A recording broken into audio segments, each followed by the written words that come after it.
Hi, I'm Carla Sutter, Director of Health Current's Arizona Healthcare Directives Registry. Today, we're going to talk about choosing a healthcare power of attorney, the who, what, how, and why.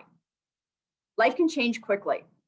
Conversations we thought we would have time for go unspoken. We can maintain control if we plan ahead, think about our goals and values around our healthcare and treatment options, and communicate and document these wishes.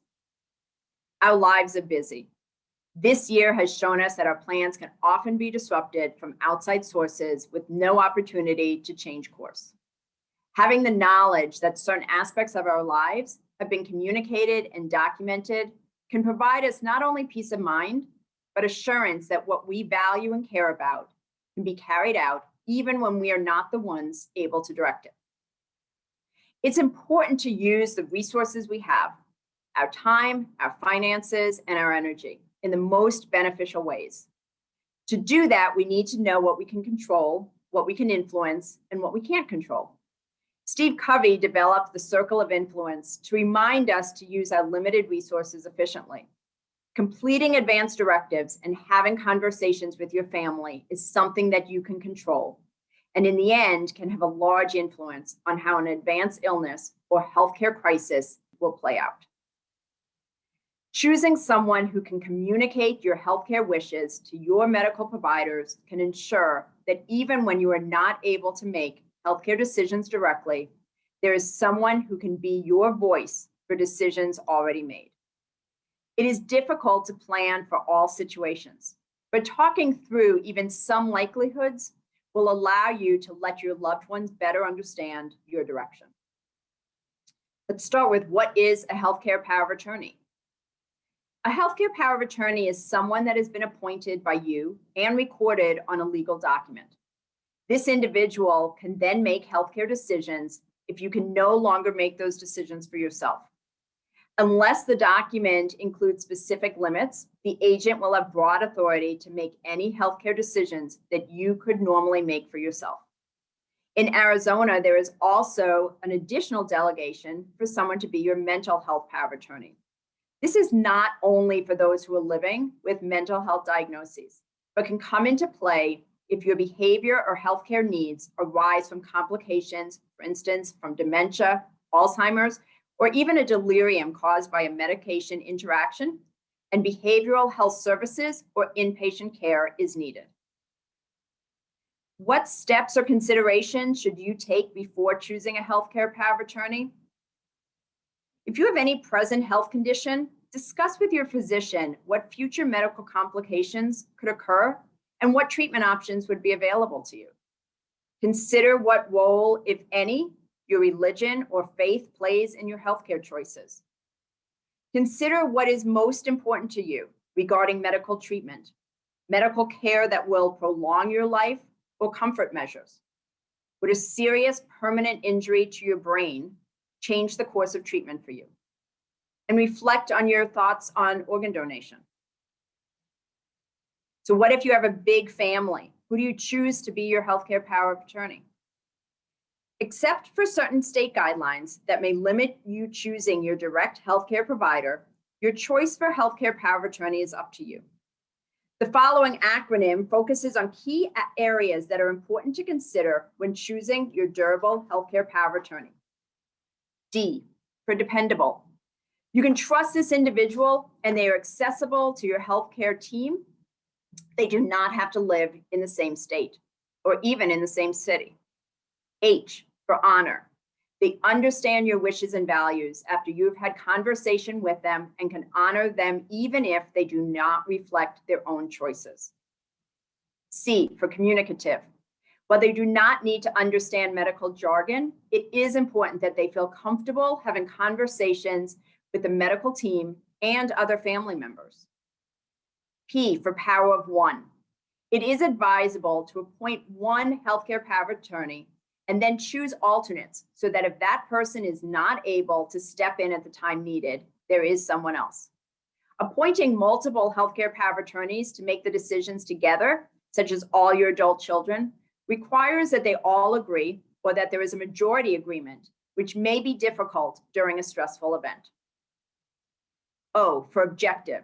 When a healthcare power of attorney is called to action, it is often an emotionally charged situation.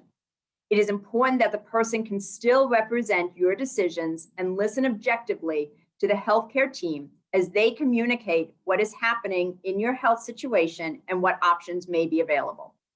And finally, A for acceptance. They are willing to accept the responsibility. If someone does not accept, this is not a reflection on your relationship. Instead, they may feel they do not have the emotional ability to direct your care during a time of crisis or the ability to be accessible to your healthcare team. To explore some of these areas even further, let's focus on what's called the 3 A's. Aware. That they understand as a healthcare agent your medical history and the present situation. That they understand your healthcare wishes and values and can honor and communicate them, even if they do not reflect their own choices. That they have an awareness of what you consider quality of life. And that there has been a discussion on what's considered the benefit burden scale. An example of a benefit burden scale would be how likely, if you are in immense pain, would you prefer to be able to be still aware of your surroundings, experiencing some of that pain, versus having no experience of pain due to more sedating effects of medication and recognize that you are losing the ability to be able to be aware of your surroundings and communicate with others. The second A is able, that they're comfortable speaking to your doctors and healthcare team. Again, this does not mean that they understand medical jargon, but they are okay asking questions or getting the answers that they need. They can navigate the medical system. While this may not be needed in all situations, it's simply a reminder that there can be some frustrations getting all the info and coordinating between providers. As long as they are comfortable asking and coordinating, asking for assistance, this will not be a roadblock. The ability to cope under stress. This is not to say that your healthcare agent will not be stressed and emotional during the time they are acting on your behalf. Instead, it's simply a reminder that they should be able to still operate under this even as they are expressing their emotions. They are able to follow the wishes documented in the living will, which is optimal to have both a living will document along with the healthcare power of attorney document. Or it's based on the conversations that they've had in the past, even if they would want something different for themselves. This is a really important part to explore with your agent because many will be able to continue to direct your care, even if it is different than what they would want for themselves. But there are going to be situations where because of their own personal, religious, cultural beliefs, that it is too difficult for them to be able to be your voice for the decisions you've made because it really stands against some of their values for themselves.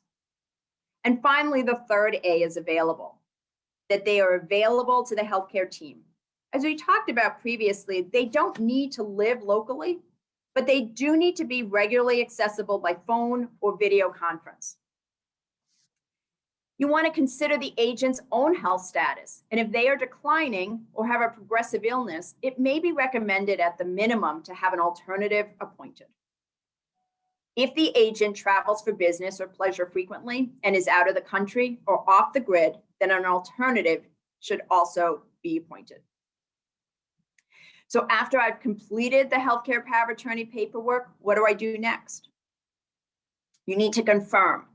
Make sure that the paperwork is in order and that the agent has a copy of the healthcare power of attorney and all updated advanced directive documents.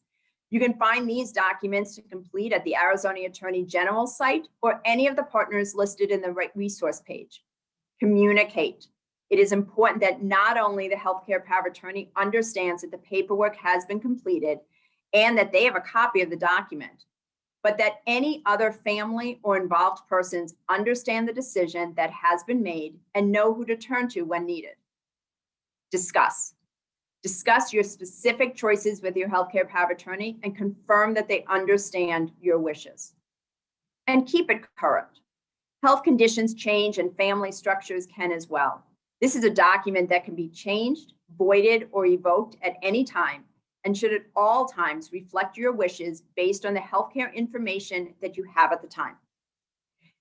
There's 5 Ds to remember to help guide when you should address and update documents: decade, divorce, or any change in family status, relational status, disease, a new diagnosis that may be impacting the kind of healthcare that you would want, a death of someone close to you that has really guided some choices and changes that you may want for yourself, or the death of a healthcare power of attorney that you have appointed, meaning that you need to appoint someone else, and decline, any change in your health status that, again, you want to reflect on to see if your present wishes continue to remain in place based on this new information. If you would like additional information on any of the discussion points on today's video, please feel free to reach out to Health Currents Arizona Healthcare Directive Registry Program.